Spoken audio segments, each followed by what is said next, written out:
The bright lights on the control panel flashed red, then green, then red again. Dr. Amanda Clark rubbed her tired eyes and looked at the screen one more time. She had been working at the Luna station for 12 hours straight, watching signals from deep space. Most days nothing happened. Today was different. The signal came from far away, farther than any human had ever sent a message. The numbers on her screen showed it came from a place called Kepler 442, more than 1,000 light-years from Earth. That was impossible. No one could send messages that far. But the signal was there, clear and strong. Amanda pressed the red button on her desk. This button connected her directly to Captain Jake Morrison on Earth. She had never used this button before. It was only for emergencies or something very important. The screen lit up and Jake's face appeared. He looked young for a captain, maybe 35 years old. His brown hair was cut short and he had serious blue eyes. Behind him, Amanda could see the busy control room of the Earth Defense Fleet. "What is it, Dr. Clark?" Jake asked. His voice was calm, but Amanda could tell he was curious. "Captain Morrison, I think you need to see this," Amanda said. She turned her screen toward the camera so Jake could see the signal data. "We received something from deep space. It's not from any human ship or station." Jake leaned forward in his chair. His eyes grew wide as he looked at the numbers. "Are you sure about the distance?" "I checked 3 times, Amanda replied. "The signal came from Kepler 442. That's 1,200 light-years away. No human technology can send a message that far. Could it be a mistake? Maybe the signal bounced off something?" Amanda shook her head. "No, sir. This signal is too strong and too clear. Someone sent this message directly to us. And Captain, there's something else. The signal has patterns. It's not random noise. Someone is trying to talk to us." Jake was quiet for a moment. Amanda could see him thinking. Finally, he spoke. "Doctor, I want you to record everything. Don't change anything. Don't try to decode it yet. I'm sending a team to Luna Station right now." "What kind of team?" "The best people we have. Language experts, computer specialists, and scientists. If someone is really trying to talk to us from another star system, we need to know what they're saying." The connection ended, and Amanda was alone again. She looked at the signal data on her screen. The patterns were complex but somehow familiar. They reminded her of mathematics, like the kind of equations she learned in school. But these patterns were much more advanced. 6 hours later, a small ship arrived at Luna Station. Amanda watched through the window as it landed in the docking bay. 3 people got out of the ship. She recognized one of them from television news. It was Dr. Ryan Foster, the most famous language expert on Earth. He had learned to speak 15 different human languages and had written books about how aliens might communicate. With Dr. Foster was a woman Amanda had never seen before.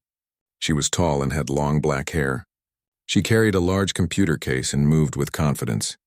The third person was a young man who looked nervous. He kept checking his watch and looking around. Amanda met them at the airlock. Dr. Foster shook her hand firmly. "Dr. Clark, I'm Ryan Foster. This is Dr. Lisa Kim, our computer specialist, and Dr. Tony Walsh, our mathematics expert. We're here to help you figure out this signal." Dr. Kim smiled and nodded. "I've heard good things about your work here, Dr. Clark. Can you show us what you found?" Amanda led them to the control room. She showed them the signal data on the main screen. Dr. Walsh immediately started taking notes.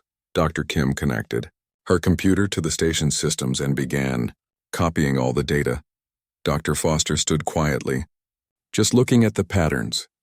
After several minutes, he spoke. "This is definitely artificial. Someone made this signal on purpose. See how the patterns repeat? And look at these mathematical sequences. They start simple and get more complex. It's like they're trying to teach us their number system." "Can we decode it?" Amanda asked. "Maybe," Dr. Foster said. "But it will take time. We need to understand how they think, how they organize information. Every intelligent species might do this differently." Dr. Kim looked up from her computer. "I found something interesting. The signal isn't just one message. It's the same message repeated over and over, but each time it's slightly different, like they're trying different ways to say the same thing." Dr. Walsh was drawing diagrams on a piece of paper. "The mathematics is beautiful," he said. "They start with basic counting, then show addition, multiplication, geometry. It's like a textbook written for someone who has never seen their math before." For the next 3 days, the team worked without stopping. They took short breaks to eat and sleep, but most of their time was spent studying the signal. Amanda helped when she could, but mostly she watched in amazement as the experts slowly figured out the alien message. On the fourth day, Dr. Foster made a breakthrough. He was drinking coffee and staring at the wall when he suddenly jumped up from his chair. "I've got it," he shouted. "It's not just mathematics. They're using the math to teach us their language. Each mathematical concept is connected to a word or idea." Dr. Kim quickly typed commands into her computer. "Let me run the patterns through the translation program." The computer worked for several minutes, making soft beeping sounds. Then words appeared on the screen. The first complete sentence they decoded was simple: "We are here." The second sentence was, "We are the Zephyrian Collective."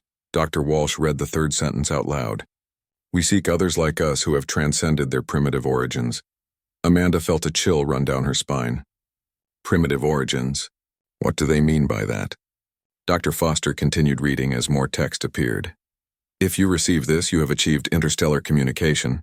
We invite you to join the Galactic Council of Civilized Species."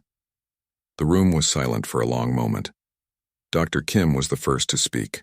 "There are others out there, not just these Zephyrians. An entire council of alien species." The message continued with detailed instructions. The aliens wanted humans to build a special communication device. They provided exact plans, including mathematical formulas and technical diagrams. This device would allow real-time conversation across the vast distance between Earth and their star system. "They want to talk to us directly," Dr. Walsh said. "This isn't just a greeting. It's an invitation to join something much bigger." Dr. Foster was reading the last part of the message. "They've included coordinates for a meeting place. A neutral location where we can establish first contact properly." Amanda looked at the data scrolling across her screen. In just a few days, everything had changed. Humans were no longer alone in the universe. There were other intelligent beings out there, and they wanted to meet. "What do we do now?" she asked. Dr. Foster smiled. "Now we contact Captain Morrison and tell him that humanity just received its first invitation to join a galactic community. Then we hope that building their communication device doesn't take too long. I have a feeling this is just the beginning." Outside the station's windows, Earth looked the same as always, but Amanda knew that nothing would ever be the same again. The signal from space had changed everything. Humanity was about to take its first step into a much larger universe. The question was, were they ready for what they might find out there? 3 months had passed since the first signal arrived. The communication device was finally ready. Amanda Clark stood in the new control room that had been built specially for talking to the aliens. The room was much bigger than her old workspace at Luna Station. Screens covered every wall and dozens of people worked at computer stations. Commander Nick Taylor walked into the room. He was tall and wore a crisp blue uniform with gold stripes on his shoulders. He would be leading the human team for the first real conversation with the Galactic Council. With him came Dr. Sophie Grant, who studied how different cultures behaved. She had short red hair and carried a thick notebook filled with questions. Amanda felt nervous.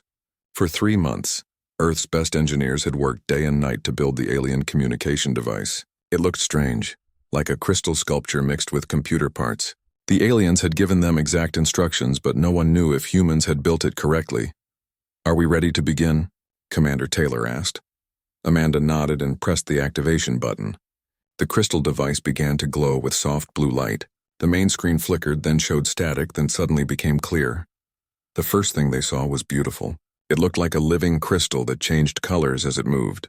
The crystal had no face that humans could recognize, but somehow it seemed to be looking at them. When it spoke, the words appeared as text on the screen while a computer voice read them aloud.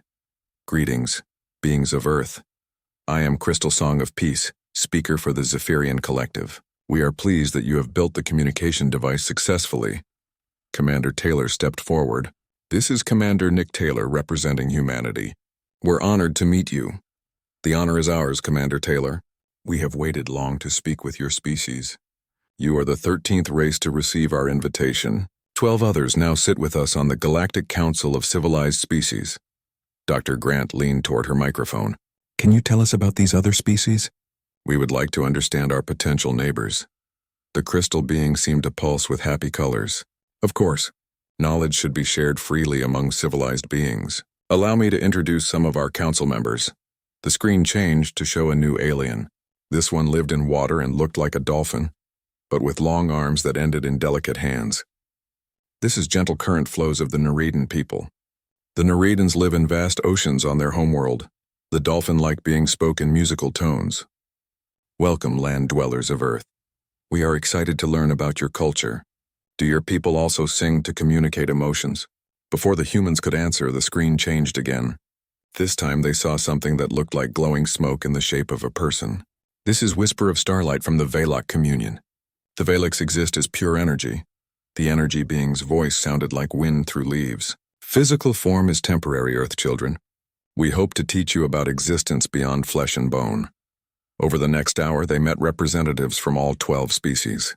There were plant-like beings who grew instead of building cities. There were creatures that looked like giant butterflies with jeweled wings. There were others that Amanda couldn't even describe because they were so different from anything on Earth. But one thing was the same about all of them. They all talked about peace, harmony, and cooperation. Not one of them mentioned war, fighting, or conflict. Crystal Song of Peace returned to the main screen. Now you have met our council. We are eager to learn about humanity and your world called Earth. Commander Taylor looked at his notes. Earth has many different countries and cultures. We have about 8 billion people living on our planet. We've developed technology for space travel, communication, and energy production. Excellent, the crystal being replied. But we must ask about something our deep scans have detected. Your planet shows signs of military activity. We see evidence of weapons, armies, and combat vehicles. This concerns us greatly. The room became quiet. Amanda noticed that Dr. Grant had stopped writing in her notebook. Commander Taylor's jaw became tight. Yes, we do have military forces, Commander Taylor admitted. Different nations on Earth sometimes have disagreements. We maintain armies to protect our people and keep peace. The crystal being's colors became darker. This is troubling news. No truly civilized species has need for military forces. Violence is the mark of primitive beings who have not yet evolved beyond their animal instincts. Another voice joined the conversation. It was Gentle Current Flows, the aquatic being. On our world, we eliminated all predators thousands of years ago. Our oceans are perfectly safe. No Nereidan has experienced violence in 50 generations. The butterfly creature spoke next. We Corinthians removed aggression from our genetics long ago. Competition for resources is unknown to us. We share everything equally and make all decisions through group consensus. Dr. Grant leaned forward. But how do you handle disagreements? Surely different individuals sometimes want different things. We meditate until we reach harmony, replied Crystal Song of Peace. True civilization means abandoning the selfish desires that cause conflict. We have evolved beyond such primitive needs. The energy being added. Physical competition is meaningless when you understand that all consciousness is connected. Individual desires are illusions that must be overcome. Amanda felt uncomfortable. These aliens seemed nice, but something about their perfect peace bothered her. She thought about Earth's history. Wars were terrible, but they had also driven humans to invent new technologies and explore new places. Competition had made humans stronger and smarter. Commander Taylor asked, "What about research and development?" On Earth, competition between companies and nations has led to many scientific advances. Competition is wasteful, Crystal Song of Peace replied. We share all knowledge freely. There is no need to compete when cooperation serves everyone better. But what about sports? Dr. Grant asked. Humans enjoy competing in games and athletic contests. It's how we test our abilities and improve ourselves. The alien responses showed confusion and concern. The butterfly being said, "We do not understand the purpose of deliberately creating conflict even in play. Such activities encourage aggressive instincts that civilized beings should suppress." The energy being agreed. Games of competition teach dominance and submission. These concepts have no place in advanced society. The conversation continued for several hours. The aliens described their perfect worlds where no one ever fought, competed, or disagreed. They had eliminated predators, removed scarcity, and created societies where everyone was equal and content. It sounded wonderful, but Amanda noticed something strange. None of the aliens seemed curious about Earth's diversity. They didn't ask about human art, music, or literature. They only wanted to know about violence and competition, so they could explain why these things were wrong. Finally, Crystal Song of Peace delivered what sounded like a prepared speech. Beings of Earth, your species shows great promise. Your technology is impressive and your intelligence is clear. However, your attachment to violence and competition marks you as still primitive. The crystal being paused and its colors became very serious. The Galactic Council extends this invitation to humanity. Join us, and we will share technologies beyond your wildest dreams. We can teach you to manipulate matter at the atomic level, to travel between stars instantly, and to eliminate death itself. Amanda's heart began beating faster. These technologies could solve every problem on Earth. Hunger, disease, poverty, even aging could become things of the past. However, Crystal Song of Peace continued. To join our council, humanity must prove its commitment to true civilization. You have 6 months to demonstrate that your species can evolve beyond its violent nature. The terms were specific. Humanity would have to eliminate all military forces. They would have to stop all competitive sports and games. They would have to remove violent content from all entertainment. Most importantly, they would have to restructure their entire society to eliminate competition for resources. These changes may seem difficult, said Gentle Current Flows, but they are necessary steps toward true enlightenment. Every species on the council has made these same transformations. The communication session ended with promises to talk again soon. As the crystal device stopped glowing, the humans sat in silence. Dr. Grant was the first to speak. They want us to change everything about human nature. Commander Taylor nodded grimly. They're asking us to become different people entirely. Amanda stared at the blank screen. The aliens offered incredible gifts, but the price was humanity itself. She wondered if the trade would be worth it, and whether humans could even make such a change if they tried. The decision would determine humanity's future in the galaxy. The emergency meeting had been going on for 6 hours. President Helen Ross sat at the head of a long table in the Global Unity Council chamber. Around her sat the leaders of every major nation on Earth. The air was thick with tension and cigarette smoke, even though smoking was usually not allowed in the building. Ambassador Kate Phillips stood at the front of the room, pointing to charts and graphs on a large screen. She had been arguing for 3 hours that humanity should accept the aliens' demands. Look at what they're offering us, she said, her voice getting louder with excitement. Technology to end hunger forever. Medicine that can cure any disease. Energy systems that don't harm the environment. We could have paradise on Earth. General Alan Brooks slammed his hand on the table. The sound echoed through the quiet room. At what cost? They want us to destroy everything that makes us human. No military, no competition, no sports, no action movies. They want us to become sheep. Ambassador Phillips turned to face the general. Her face was red with frustration. General Brooks, you're thinking like a caveman. Violence and aggression are not what make us human. Love, creativity, and cooperation are what make us special. That's easy for you to say, replied General Brooks. You've never had to protect anything important. I've spent my life keeping people safe from those who would hurt them. Without warriors, who protects the peaceful people? Dr. Maria Santos raised her hand to speak. She was a small woman with gray hair, but her voice was strong and clear. I've studied human evolution for 30 years. The aliens don't understand what they're asking. Our capacity for violence isn't separate from our capacity for love and protection.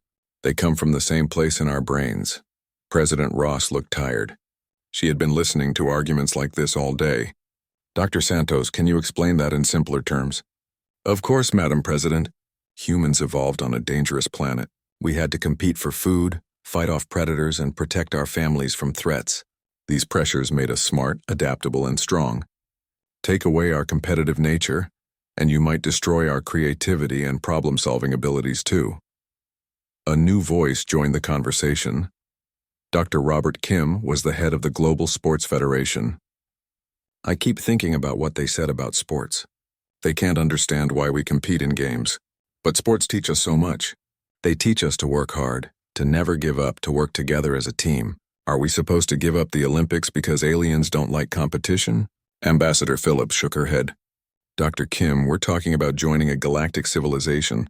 Surely that's more important than games. But what if the games are part of who we are? Dr. Kim replied. What if taking away competition changes us into something we don't recognize? The debate continued as more people spoke. The leader of Japan worried about their martial arts traditions. The representative from Brazil asked about their soccer culture.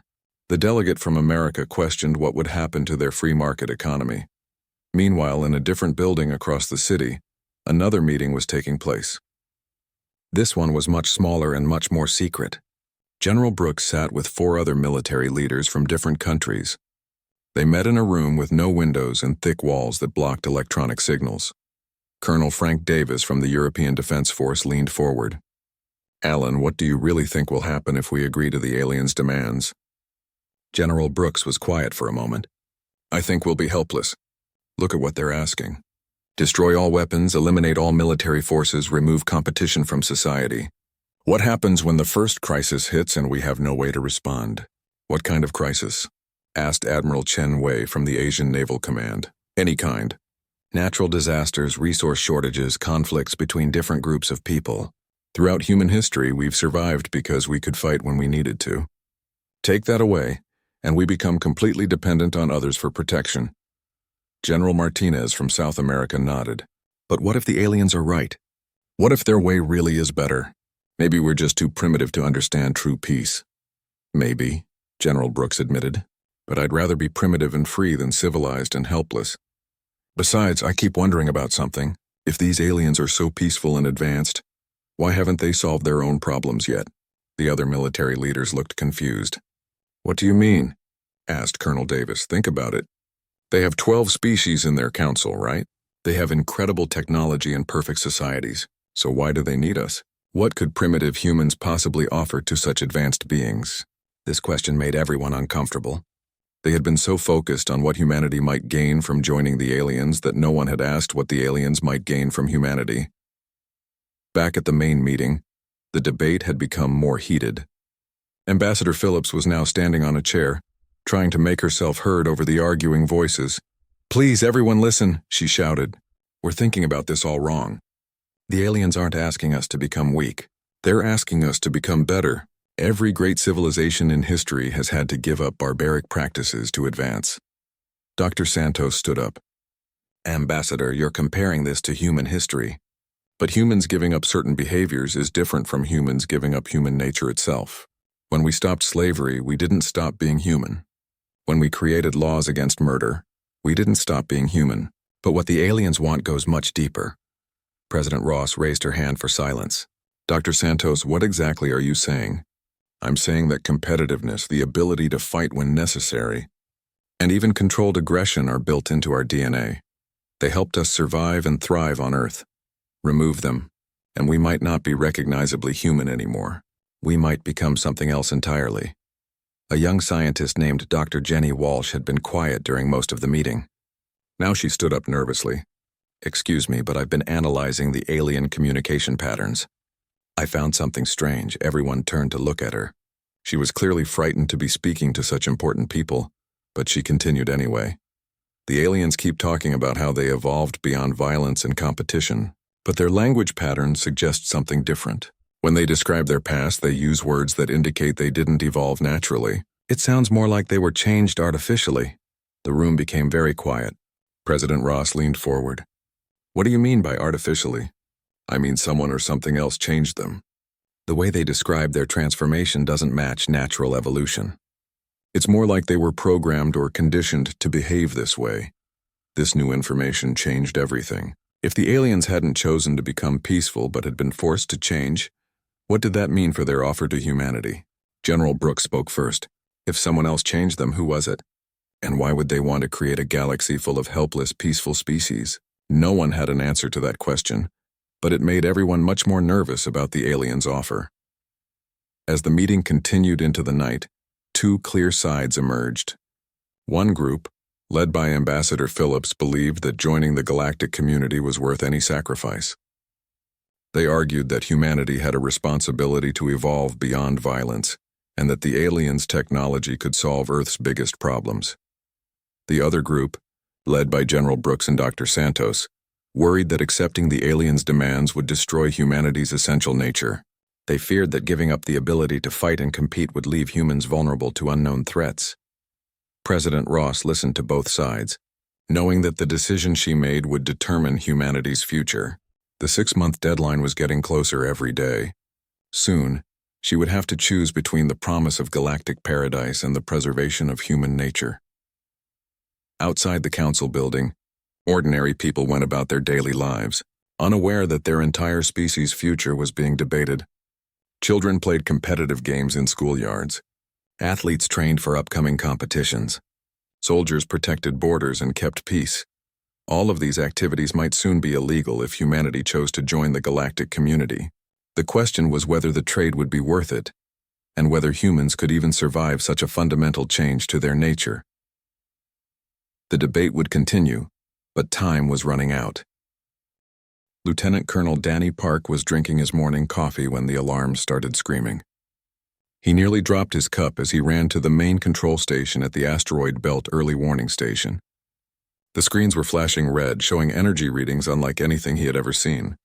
"What's happening?" he shouted to Sergeant Lisa Brown, who was frantically typing commands into her computer. "Sir, we're detecting massive energy signatures approaching the outer solar system," she replied, her voice shaking. "Multiple contacts, extremely large, decelerating from faster-than-light speeds." Danny looked at the numbers on his screen and felt his blood turn cold. "How large are we talking about, Sergeant?" "Sir, these ships are the size of small moons. I count at least 50 of them, maybe more. They're moving in perfect formation and heading straight for Earth."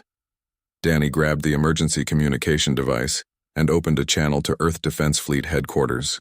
"This is Asteroid Belt Station 7 calling Earth Command. We have multiple unknown contacts approaching the solar system. Repeat, we have unknown vessels of enormous size heading toward Earth." The response came immediately. It was Admiral Beth Collins, the commander of the entire Earth Defense Fleet. "Station 7, this is Admiral Collins. Can you confirm these are artificial constructs and not natural objects?" "Confirmed, Admiral. These are definitely ships. They're powered and under intelligent control. And Admiral, they don't match any known human or alien designs from the Galactic Council." There was a long pause before Admiral Collins responded. "Station 7, I want continuous updates every 5 minutes. Do not attempt to make contact with these vessels. We're scrambling all available ships to your position." 3 hours later, the first clear images came through the long-range cameras. Danny stared at his screen in horror. The approaching ships looked like something from a nightmare. Their hulls were black as the empty space between stars, and they bristled with weapons that seemed to glow with their own evil light. The ships had no smooth curves or elegant lines like human vessels or the crystalline beauty of the Zephyrian ships. These looked like they were built for only one purpose: destruction. "My God," Danny whispered as he transmitted the images to Earth. "They look like death machines." On Earth, President Helen Ross was in the middle of another council meeting about the alien demands when General Brooks burst into the room. His face was pale and he was carrying a tablet computer. "Madam President, we have an emergency," he announced. "Unknown hostile ships are approaching Earth. They'll be in our solar system within hours." The room erupted in confused voices. Ambassador Phillips stood up quickly. "Hostile? How do you know they're hostile? Maybe they're another species from the Galactic Council coming to visit us." General Brooks shook his head grimly. "No, Ambassador. These ships don't look anything like the peaceful vessels the Council described. These look like warships, and they're massive. Each one could carry millions of soldiers." President Ross took the tablet and looked at the images. Her face went white. "How many ships are there?" "At least 50 confirmed, possibly more still arriving," General Brooks replied. "We're mobilizing every ship in the fleet, but frankly, we're outgunned and outnumbered." As they talked, a priority message came through the communication system. It was from the alien crystal device that humanity had built to talk with the Galactic Council. But this time, the signal wasn't coming from the peaceful Zephyrians. The screen flickered to life, showing a creature that made everyone in the room step backward. It was huge, covered in black armor that looked like it was made from the bones of dead animals. Its face had multiple eyes that glowed red, and its mouth was full of teeth as long as knives. When it spoke, its voice sounded like metal grinding against stone. "I am Prime Reaper Vexthak," the creature announced. "We have monitored the Galactic Council's communications with your species. You should know that we always arrive shortly after the Council makes contact with a new world." President Ross found her voice. "What do you want with Earth?" The creature's multiple eyes seemed to focus on her through the screen. We want what we have always wanted: to hunt, to feed, to prove our superiority over weaker species. But you have made this more interesting than usual." "I don't understand," President Ross replied, though she was beginning to fear that she did. Prime Reaper Vexithak made a sound that might have been laughter. but it sounded more like rocks falling down a cliff. The Galactic Council is not what they told you, human leader. They are not our equals. They are our cattle. The horrible truth began to sink in. General Brooks stepped forward. You're saying the Council species are your prisoners? Not prisoners, the alien replied. Livestock. For thousands of years, we have bred them for docility. We taught them to fear violence, to abandon strength, to become helpless. They are perfect prey animals now. Ambassador Phillips collapsed into her chair. But they offered us advanced technology. They wanted to help us become civilized. They offered you the same trap that caught them, Bexthak explained. Give up your weapons, abandon competition, eliminate aggression. Make yourselves defenseless. Then we arrive to harvest what we have prepared. The creature leaned closer to the camera. Your world is unusual, humans. Our sensors show that your planet is remarkably hostile. Most worlds that produce intelligent life are garden paradises. But Earth is what we call a death world. Your species evolved among predators, disasters, and constant danger. This should make you far more entertaining prey than the others. Dr. Santos, who had been listening in growing horror, stepped forward. How many species have you done this to? Hundreds, Vexathak replied casually. We find a species that shows promise. Then we send our trained council members to contact them. The council offers peace and technology in exchange for helplessness. Most species accept eagerly.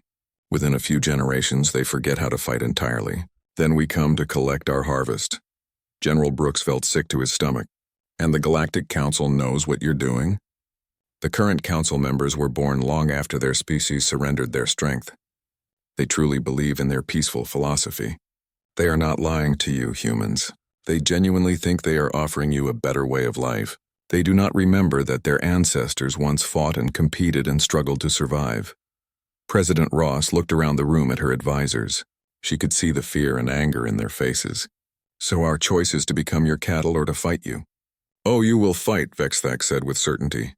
Our scans show that your species still retains its predatory adaptations. You have not yet bred the warrior instinct out of yourselves. This makes you far more interesting than the usual harvest. The creature's eyes glowed brighter. But do not think that your primitive weapons will save you. We have been perfecting the art of war for millions of years. We have conquered species far more advanced than yours. Your resistance will be brief but perhaps entertaining. The communication ended abruptly, leaving the humans staring at a blank screen.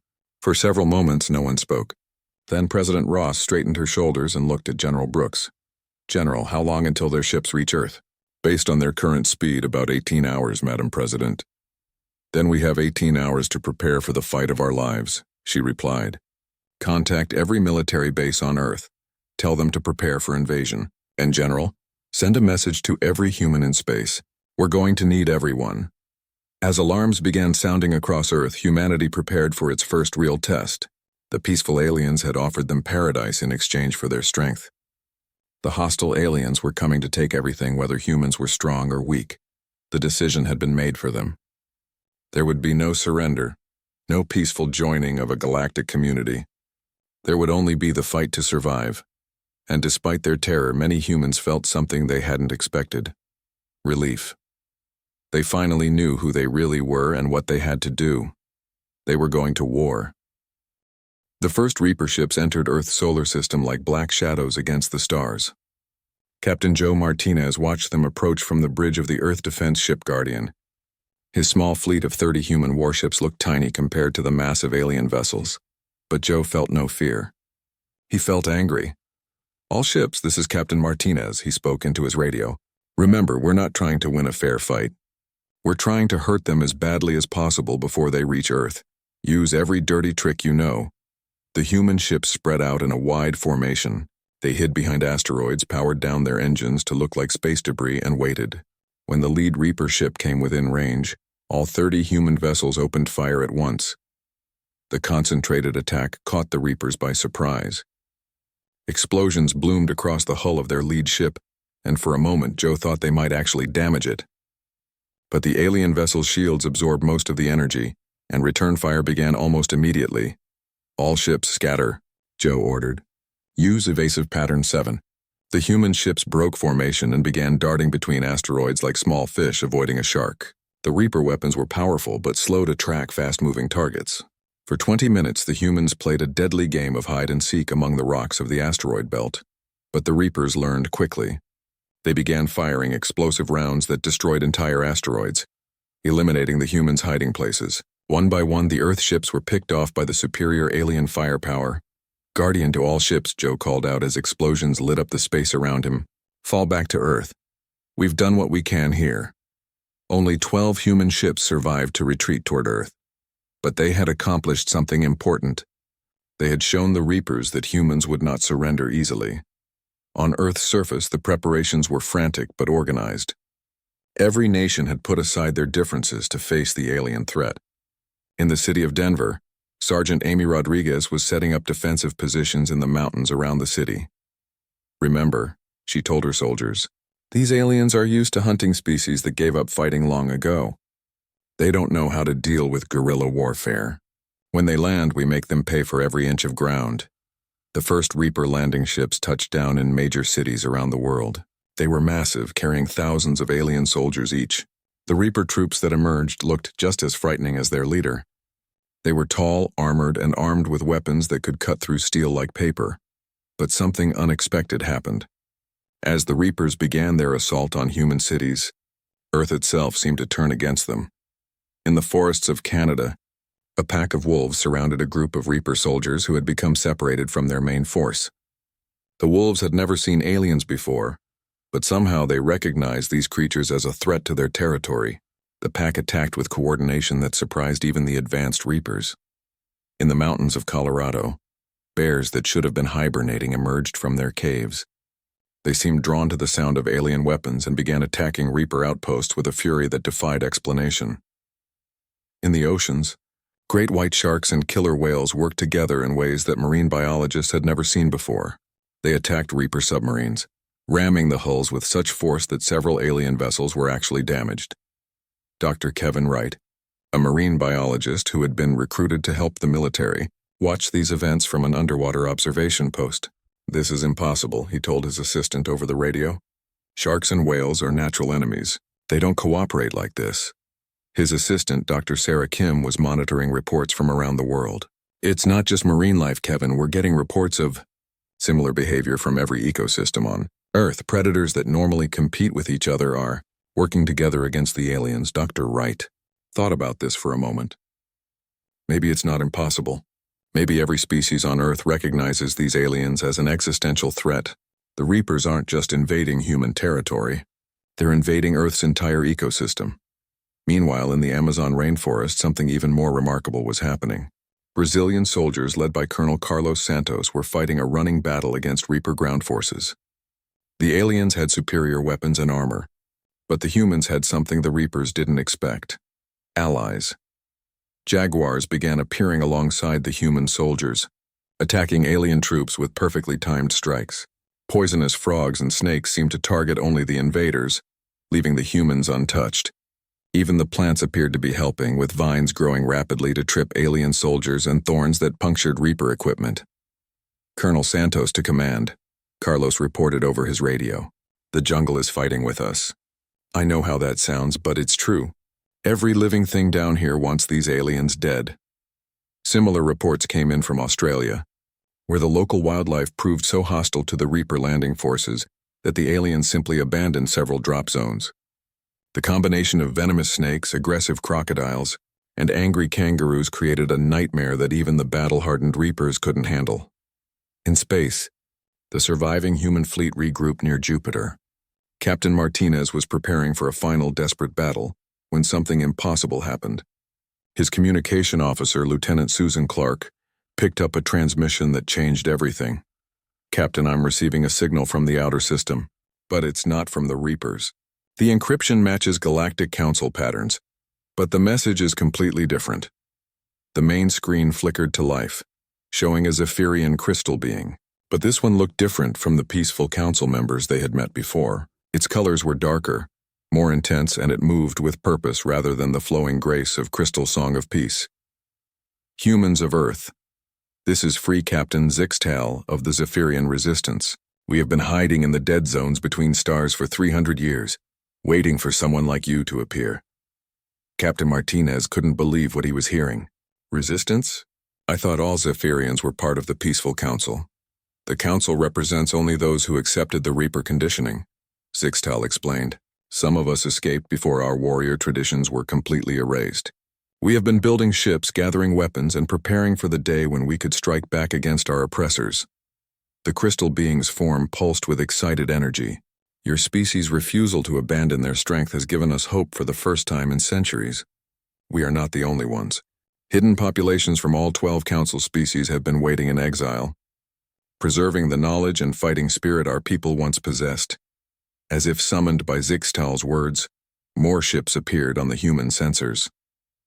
They came from different directions, bearing the designs of species the humans recognized from their earlier communications with the Galactic Council. But these ships looked nothing like the peaceful vessels they had expected. These were warships, built by the descendants of warriors who had refused to surrender their strength. "Free Captain Zixtal," Captain Martinez said. "Are you here to help us fight?" "We are here to help you teach the galaxy that some prey animals have claws," Zixtal replied. "Your species kept their fangs when everyone else filed theirs down. Now it's time to show the Reapers what that means." The final battle took place throughout the solar system. Human ships fought alongside vessels crewed by the descendants of supposedly pacified aliens. Together, they used tactics that the Reapers had never encountered: hit-and-run attacks, coordinated strikes by different species, and weapons that had been hidden and improved for generations. On Earth's surface, human soldiers found themselves fighting beside creatures they had never imagined could be allies. Wolves, bears, sharks, and even insects seemed to recognize that humanity's survival meant the survival of Earth's entire ecosystem. The turning point came when Prime Reaper Vexthak himself entered the battle. His massive command ship was protected by shields that no human weapon could penetrate. But as he moved closer to Earth, something happened that he never expected. The planet's entire ecosystem turned against him. Flocks of birds, moving in perfect synchronization, began suicidal attacks on his ship's sensor arrays. Swarms of insects, following migration patterns that had been disrupted for the first time in millions of years, clouded his weapons targeting systems. Even microscopic organisms in Earth's atmosphere began affecting his ship's air filtration systems. Colonel Sandra Lewis, now commanding the combined human and alien resistance fleet from the captured Reaper ship UES Defiance, watched as Vexthak's supposedly invincible vessel began to malfunction. "This is impossible," Vexthak's voice crackled over the communication system. "What are you? How can primitive animals coordinate attacks like this?" Colonel Lewis smiled grimly as she opened a channel to the alien commander.